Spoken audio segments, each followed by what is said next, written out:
പരസ്യമായി അവഹേളിക്കുന്ന തരത്തിലുള്ള പ്രവർത്തനങ്ങളിൽ തുടരെ ഏർപ്പെട്ട് കാണുമ്പോൾ ആത്മാർത്ഥതയുള്ള ദീനീ പ്രവർത്തകർക്ക് പ്രതികരിക്കാതിരിക്കാൻ കഴിയില്ല. അതുകൊണ്ടാ ഞങ്ങൾ സാന്ദർഭികമായി അതുകൂടി പ്രചരിപ്പിച്ചത്, അതുകൂടി ഞങ്ങൾ പറഞ്ഞത്.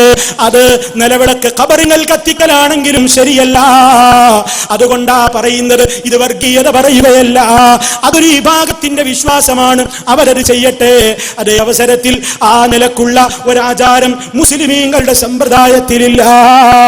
ഇസ്ലാമിന്റെ സൗഹാർദ്ദം എന്ന് പറയുന്നത് ഹിന്ദു വിശന്നാലും മുസ്ലിമിന് പ്രയാസമാണ്.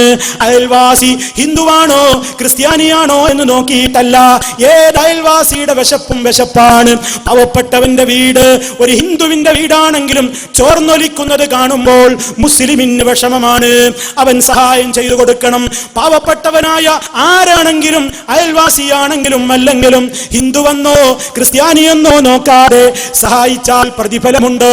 നബിതങ്ങൾ അതാണ് പഠിപ്പിച്ചിട്ടുള്ളത്.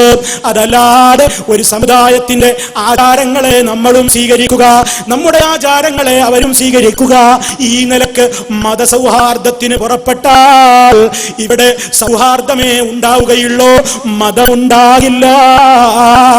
വിളക്ക് കൊളുത്തിയതിനെ ന്യായീകരിച്ചുകൊണ്ട് അതേ അഭിവാദ്യങ്ങൾ അർപ്പിക്കുന്ന സഹോദരാ, മതസൗഹാർദ്ദം എന്ന് പറയുന്നത് അവരവരുടെ വിശ്വാസങ്ങളിൽ ആചാരങ്ങളിൽ ഉറച്ചു നിന്നുകൊണ്ട് സ്നേഹത്തോടെ മുന്നോട്ട് പോകലാണ്.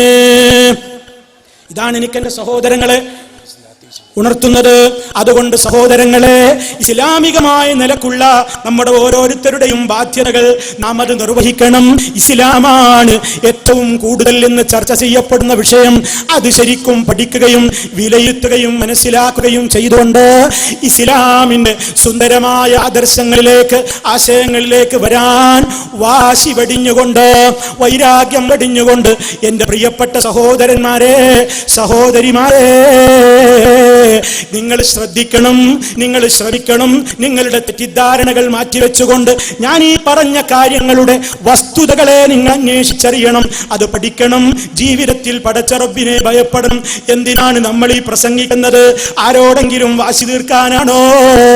കുഴപ്പമുണ്ടാക്കാനാണോ? അല്ല അല്ല, എനിക്കും നിങ്ങൾക്കും പോയി കിടക്കാനുള്ള, പോയി നിന്ന് മറുപടി പറയാനുള്ള ഒരു ദിവസമുണ്ട്. യൗമൻ തുർജഊന ഫീഹി ഇലല്ലാഹ് സുമ്മ തുവഫാ കുല്ലു നഫ്സിൻ മാ കസബത് വഹും ലാ യുദ്ലമൂൻ. ഓ ജനങ്ങളെ, നിങ്ങൾ സൂക്ഷിക്കണേ. യൗമൻ, ഒരു ദിവസത്തെ നിങ്ങൾ ഭയപ്പെടണേ. ആ ദിവസം ഏതാണ്? തുർജഊന ഫീഹി ഇലല്ലാഹ്, പടച്ച റബ്ബിന്റെ കോടതിയിലേക്ക് നമുക്ക് മടങ്ങണം. ഈ പ്രസംഗിക്കുന്ന സാധുവായ എനിക്കും റബ്ബിനെ കാണണം. ഇവിടെ ശാന്തമായി ഇരിക്കുന്നവർക്കും കാണണം, ബഹളം കൂട്ടുന്നവർക്കും മരിച്ചു പോകണം. എല്ലാവർക്കും അല്ലാഹുവിന്റെ കോടതിയിലെത്തണം. പടച്ച റബ്ബ് നമ്മളോട് ചോദിക്കുമ്പോൾ നിങ്ങളുടെ വിശ്വാസം നിങ്ങൾ എന്തേ ശരിയാക്കാഞ്ഞത്? അലം യഅ്തികും നദീർ, നിങ്ങൾക്ക് മുന്നറിയിപ്പുകാരി വന്നിരുന്നില്ലേ എന്ന് ചോദിക്കുമ്പോൾ അതിനെതിരെ ശരിയായ നിലക്കുള്ള മറുപടി പറയാൻ ഏത് നിലക്കാണ് പ്രിയമുള്ളവരെ നമുക്ക് സാധിക്കുക? ഇത് ശരിക്കും നമ്മൾ മനസ്സിലാക്കണം. ആ ഒരു പ്രത്യേകമായ അവസ്ഥ നമ്മുടെ മനസ്സിലുണ്ടാകണമെന്ന് ഓർമ്മപ്പെടുത്തിക്കൊണ്ട് ഞാൻ അവസാനിപ്പിക്കുകയാണ്. അല്ലാഹു റബ്ബുൽ ആലമീൻ നമ്മെ കാത്തുരക്ഷിക്കുമാറാകട്ടെ. എല്ലാവർക്കും നന്ദി രേഖപ്പെടുത്തുന്നു. സർവശക്തൻ നമ്മെ അനുഗ്രഹിക്കുമാറാകട്ടെ. اللهم ربنا تقبل منا إنك أنت السميع العليم. اللهم إنا نجعلك في نحورهم ونعوذ بك من شرورهم. اللهم إنا